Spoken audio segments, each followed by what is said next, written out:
بتاتے ہیں آپ کو، چونکہ جب بنجمن نیتن یاہو کا ذکر ہو رہا ہے، اسرائیل کا ذکر ہو رہا ہے، تو غزہ کا ذکر بھی بڑا امپورٹنٹ بنتا ہے، کیونکہ ایک اور بڑی خبر اس وقت سامنے آ رہی ہے کہ اسرائیل کی طرف سے غزہ شہر کے اندر مزید حملوں میں تیزی کر دی گئی ہے، اور اب تک 70 سے زیادہ لوگ غزہ کے اندر پچھلے 24 گھنٹوں کے دوران مارے گئے ہیں۔ اور یہی وجہ ہے کہ قطری وزیر اعظم نے اسرائیل کی کارروائی جو غزہ کے اندر اس وقت کی جا رہی ہے، اسے سرکاری دہشت گردی سے قرار دیا ہے، اسٹیٹ ٹیررزم۔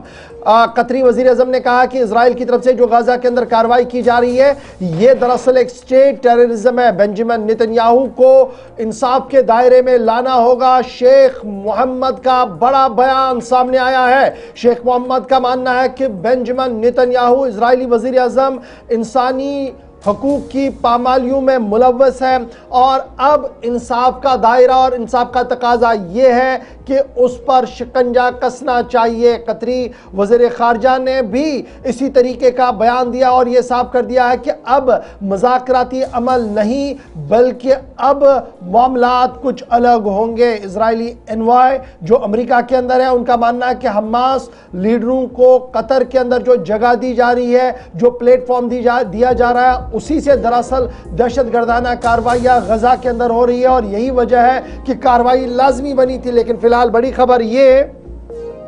کہ قطری وزیر اعظم شیخ محمد بن عبد الرحمن بن الجاسم نے صاف کر دیا کہ اسرائیلی لیڈر بنجمن نیتن یاہو جو ہے وہ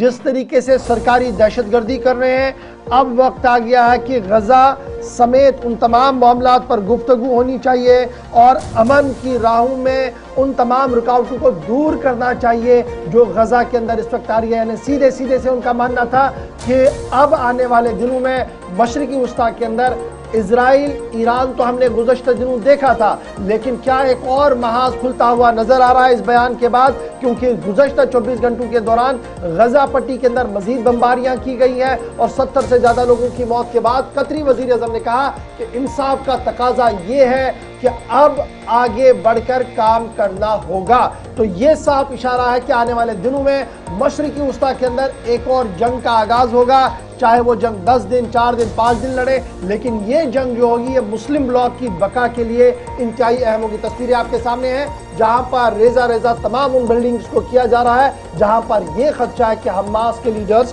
کہیں نہ کہیں موجود ہے۔